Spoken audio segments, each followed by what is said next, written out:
तो दोस्तों आज हमारे साथ है नवदीप अग्रवाल, रैंक 150, और उससे भी बड़ी बात है कि सोशियोलॉजी में one of the highest marks हैं। तो 286 मार्क्स हैं सोशियोलॉजी में, और पेपर 1 में तो 161 है। शायद इनसे ऊपर नहीं होंगे किसी के मार्क्स, मोस्ट लाइकली। तो एक पहली बात तो ये कि ना, मैथ्स ऑप्शनल था, forest officer, and forest officer maths optional से बनने के बाद मैथ्स क्यों छोड़ दिया? सर मैथ्स में मेरा था, पोस्ट ग्रेजुएशन मैथ्स में ही था, तो मुझे लगा था कि मैथ्स सही रहेगा। 2014 में जब फर्स्ट टाइम दिया तब मैंने सर ग्रेजुएट हुआ ही था मैं उस टाइम पे, तो मुझे लगा मैथ्स लेके ठीक है, प्रीलिम्स हो गया तो ये तो हो ही जाएगा। बट वो उस चक्कर में फंस गया मैं कि इतना रह गया, चलो अगली बार कर लेंगे।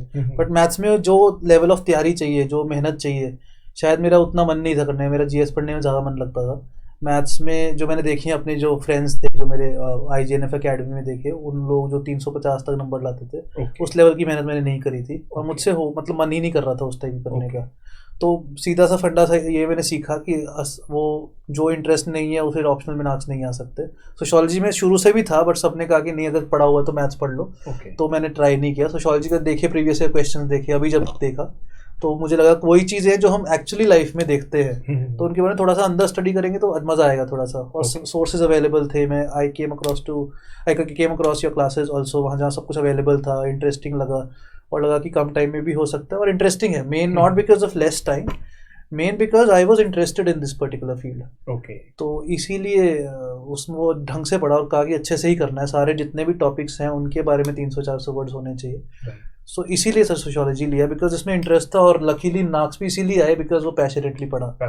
तो ऑप्शनल में सर ये बहुत इंपॉर्टेंट है कि आप पैशनेटली। एक यहाँ पर चीज़ है, जैसे मैथ्स में तो लगाने पड़ते हैं दिन में 6-7-8 घंटे, तो सोशियोलॉजी आपने शुरू भी थोड़ा लेट किया, जनवरी में शुरू किया, और कितना, मतलब अगर ब्रॉडली किसी को अगर स्टार्ट करना हो तो बिल्कुल आपने पहली बार सोशियोलॉजी पढ़ा, पहले नहीं कोई बैकग्राउंड था, तो किसी ने शुरू करना हो तो कितना टाइम लगाना चाहिए डेली, एंड कितने महीनों तक? सर बहुत वो तो पर्सन टू पर्सन वेरी करता है, बट छोटा सिलेबस है। फर्स्ट रीडिंग और बेसिक अंडरस्टैंडिंग आई थिंक आप 4 महीने तक कवर कर सकते हो, 6 घंटे पढ़ के। मतलब मैं ऐसे बोल रहा हूँ 6 आवर्स। अगर आप, क्योंकि आप स्टार्ट करोगे तो ऑप्शनली प्रिपेयर करोगे, आप आधा टाइम ऑप्शनल करोगे, तो sir 5 to 6 hours for 4 months, तो आई थिंक आपका सिलेबस कवर हो जाता है। बाकी और मेहनत है, टेस्ट सीरीज है या जो भी है, वैल्यू एडिशन है, बट आई थिंक इतने में हो जाता है, which is I think a good time sir. नहीं तो मैथ्स में तो 1 साल लग जाता है आपको बेसिक रीडिंग करने में भी। राइट। तो सर, तो एक यहाँ पर ना, जैसे अभी सर से मैं बात कर रहा था तो मैंने एक चीज़ नोटिस करी कि एक पर्टिकुलर कोचिंग पर डिपेंडेंट रह के काम नहीं बनता। जैसे हम कहते हैं ओके कि सिर्फ मैं एक स्लीपिका से ज्वाइन कर लूँ, मेरा रैंक आ जाएगा, तो आइसोलेशन आइलैंड में रह के हम ऑपरेट ना करें, तो मल्टीपल चीज़ें ही काम करती हैं। तो इसीलिए जैसे सभी स्टूडेंट्स के बेनिफिट के लिए एक काम कर सकते हैं कि ना, जो भी जैसे हॉलिस्टिकली अगर हम तैयारी करते हैं, कहाँ से कंटेंट लिया, कोई टॉपर्स के नोट्स, किसी और कभी किसी क्लासेस के अगर आपने कोई टेस्ट सीरीज लगाई हो या कोई नोट्स लिए हो, तो एक बार अगर स्टूडेंट्स को अगर हम प्रॉपर्ली गाइड कर ही दें तो आई गेस कि it will go a long way in helping students. Sir वो मैं बल्कि शेयर भी करना चाहता हूँ, बिकॉज कम टाइम में किया है और मिनिमम सोर्सेज से किया है, तो एक मैसेज भी जाता है कि मिनिमम सोर्सेज से भी बहुत अच्छा स्कोर हो सकता है। बट आई थिंक स्ट्रैटेजी मेरी सही रही होगी, तभी आए हैं सर मार्क्स इसमें। तो सर बेसिक मैंने जब मैंने स्टार्ट किया तो मैं आपका सारा फ्री में कोर्स पढ़ा ही हुआ था, तो मैंने कहा थोड़ा इंटरेस्ट लेने की कोशिश की, और मुझे समझ आने लगा कि आसान है, इतना मुश्किल नहीं है। तो वो देखा थोड़ा और टॉपर्स के वो आइडियाज़ लिए कि क्या क्या है, तो सर आपका बेस बनाया चीज़ों का। और जो एक्स्ट्रा बुक्स थी, जो मतलब बेसिक बुक्स है, इनफैक्ट रिट्जर है, हार्लम्बस है, सर उसका ऐसा टाइम नहीं मिला, वर्ड बाय वर्ड इग्नू का टाइम नहीं मिला, किसी चीज़ का भी टाइम नहीं मिला, तो वो नहीं कर पाया। लेकिन आपके जो नोट्स थे उनको बेस बना के मोस्टली उसमें कवर्ड था चीज़ें। पेपर 1 में तो मोस्टली सारा ही था, पेपर 2 में और करना पड़ा, बिकॉज वो सर है ही पेपर 2 ऐसा कि कोई कोचिंग नहीं कर सकता, पेपर 2 काफ़ी डायनेमिक रहता है। तो सर मेन वो था। सेकेंड मेरे पास सर टॉपर्स में नेहा मैडम है, नेहा भोंसले, 19 बैच टॉपर शायद, उनका काफ़ी उन्होंने एक ब्लॉग बनाया हुआ, उसमें सारे उन्होंने टेस्ट पेपर्स अपने डाले हुए हैं वो सब। तो मैंने टेस्ट पेपर्स को स्टडी मटेरियल की तरह यूज़ किया उनकी, कि कम जगह पे इतना बड़ी चीज़ कैसे लिखनी हो, बहुत अच्छे आंसर्स हैं उनके। तो वो एक सेकंड सोर्स था। सर विजन IAS के मेरे पास प्रीवियस ईयर्स के सॉल्व्ड पेपर्स थे, तो उसमें ऑथर्स वगैरह काफ़ी नए वैल्यू एडिशन के, मतलब these are not my test paper, these were my value addition, तो मतलब that was my study source. तो वो यही कंटेम्प्रेरी सोर्सेज आंसर्स के थ्रू मेरे को काफ़ी मिल गए। तो हर एक टॉपिक के मेरे पास 300-400 वर्ड्स थे विद ऑथर्स। क्वेश्चंस में से आप मतलब क्वेश्चंस के आंसर जो थे वो कंटेंट निकाला है, क्योंकि वो रेलेवेंट, मतलब बुक्स से ज़्यादा वो क्या, अब आजकल सब आपको बनाया दे रहे हैं, तो आई थिंक हालांकि बहुत सर ट्रेडिशनल वे का नहीं है, मतलब ऑथर्स जो होंगे एक्चुअल वाले वो गुस्सा भी हो सकते हैं इस बात पे, but I think UPSC is not about being a scholar, मतलब वो चीज़ है सर। तो वो काम कर गया। चौथा सर वही जो सब लोग पढ़ते हैं, और वो बहुत अच्छी किताब है, नितिन सिंह सांगवान सर की है, सिंघानिया सॉरी नितिन सिंघानिया, हाँ राइट। तो उनकी जो किताब है वो बहुत अच्छी है, मतलब समझ आने के लिए चीज़ों को, बहुत बेसिक है, और ऑथर्स भी अच्छे लिखे हुए उसमें। तो वो एक उससे वैल्यू एडिशन हो गई। ये 3 चीज़ें हैं जो वैल्यू एडिशन हुई जिससे ये किया। उसके अलावा इशू क्या आ रहा था कि सब चीज़ है बट करंट अफेयर्स से रिलेटेड, करंट अफेयर्स का सर एक्चुअली टाइम नहीं मिला बिकॉज ऑफ टाइम, बहुत सारी चीज़ें थी।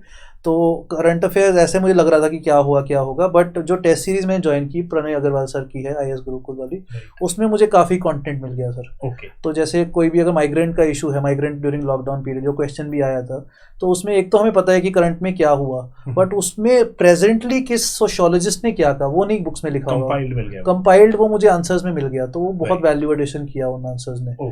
तो क्योंकि मेरे पास सोशियोलॉजी के करंट अफेयर्स नहीं थे, और मैंने रियलाइज किया सर करंट अफेयर्स नहीं है सोशियोलॉजी की एज सच, मतलब वो थोड़ा आप 1-2 लिख सकते हो, ये हुआ ट्राइबल डिस्कंटेंट है तो यहाँ हुआ, बट वो इतना मार्क्स नहीं देता। Present sociology of that particular thing, जो हम कहते हैं ना सोशियोलॉजिकल एनालिसिस करो, वो कहाँ से आता है? वो आता है कि किस प्रेजेंट ऑथर ने क्या किया।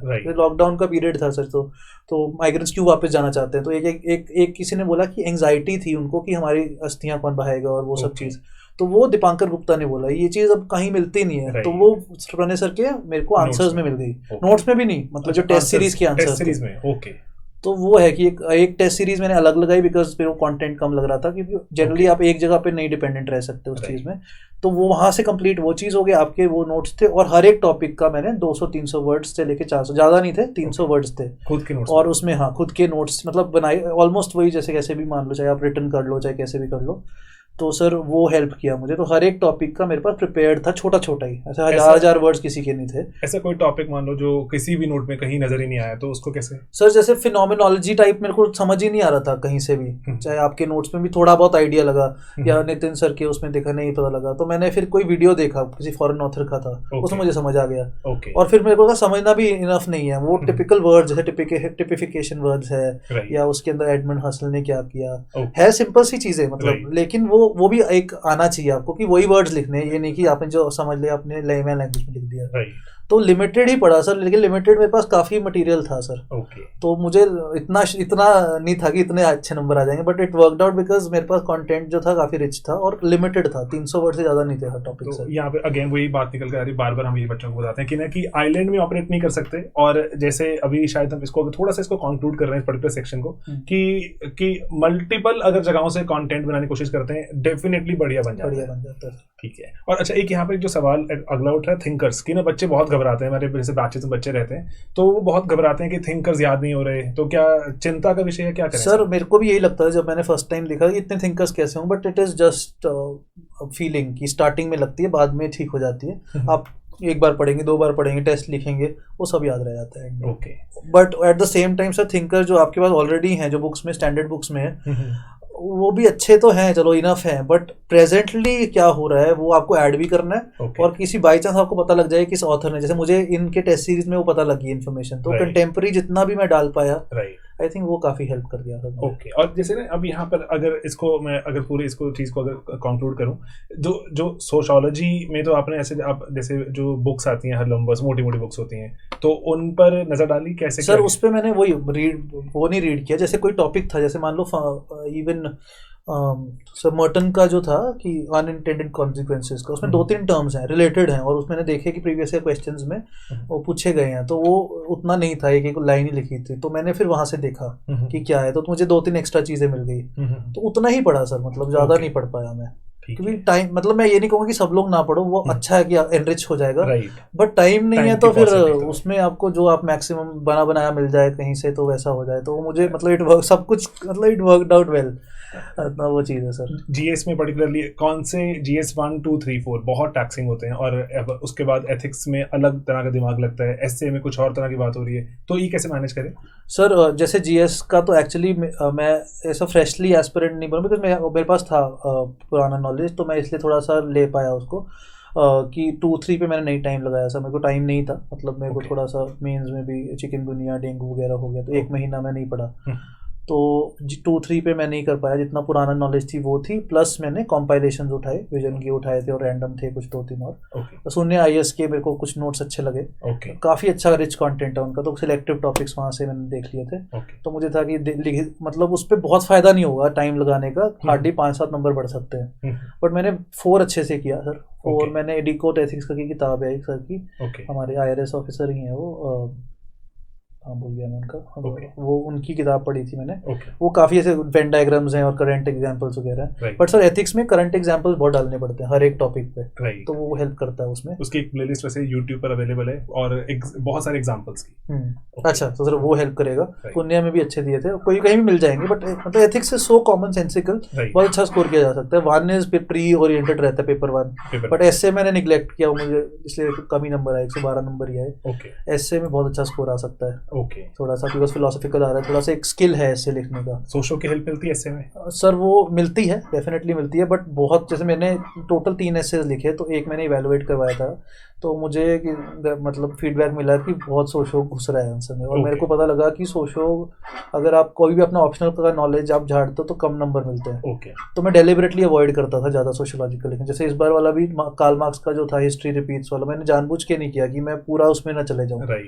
तो सर मेरे को लगता नहीं कि सोशो की हेल्प मिलती है, एनरिच हो जाता है, बट बहुत ज़्यादा अगर हम चीज़ें डालेंगे तो मतलब ये परसेप्शन भी और शायद सही भी होता होगा, तो मैंने वो रिस्क नहीं लिया सर उस चीज़ का। राइट, ठीक है। तो ब्रॉडली जैसे अभी बहुत से बच्चे हैं जो प्री के बाद मेंस की चिंता में ग्रस्त होंगे, पहले तो प्री की कट ऑफ एटसेट्रा, बहुत सारी जो टेंशन हो जाती है, लेकिन अभी उसके पहले जो ज़रूरी है कि आधा टाइम अगर ऐसे ना, अगर आप अपनी जंग से पहले अपने हथियार को चमकाने में लगाते हैं, शार्प कर लेंगे, तो जंग बेहतर जीतने के चांस बन जाते हैं। तो बहुत सारे जैसे कोर्सेज के बारे में बात करेंगे ग्रेजुअली, और मेंस ओरिएंटेड कोर्सेज रहते हैं। तो मैं चाहूँगा बस कोई कंक्लूडिंग अगर रिमार्क, अगर मेंस जो देने जा रहे हैं अभी बच्चे, तो उनके लिए अभी क्या जो टॉप मोस्ट प्रायोरिटी है, अभी आने वाले टाइम को कैसे बेस्ट यूटिलाइज करें? सर अपना सिलेबस जो है, हर एक टॉपिक आपके पास थोड़ा थोड़ा आइडिया होना चाहिए, बट आप आंसर ज़रूर लिखिए अगर आपने नहीं लिखे हैं तो। इफ़ नॉट तो टेस्ट सीरीज ज्वाइन कर लीजिए अगर टाइम है, अलाउ करता है, बट टेस्ट सीरीज करिए, क्योंकि क्या होता है उसमें, it is not about the knowledge, it is about what ever you have. आप उस कॉन्टेक्स्ट में लिख पाते हैं कि नहीं आंसर, तो वो एक स्किल है सर जो बिना राइटिंग के नहीं आता है। चाहे आप डेली आंसर राइटिंग ना करो, उतना फर्क नहीं पड़ता है, बट अभी at this point in time, चाहे आपकी तैयारी है चाहे नहीं है, उसी के बेसिस पे टेस्ट जरूर लिखो, और लिमिट उसी टाइम में लिखो। ये नहीं कि 3 घंटे का, चल घर पे बैठे 4 घंटे में कर लेते हैं।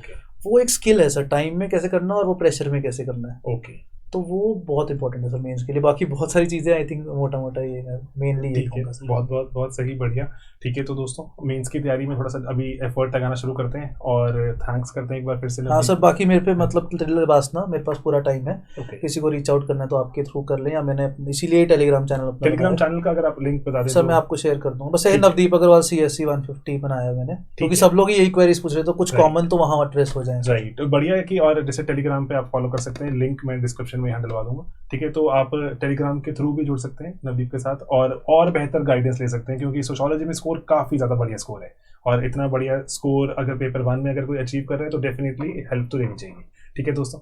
तो बस यही था आज के सेशन में, मिलेंगे अपने अगले सेशन में बहुत ही जल्द। Thank you very much. Thank you.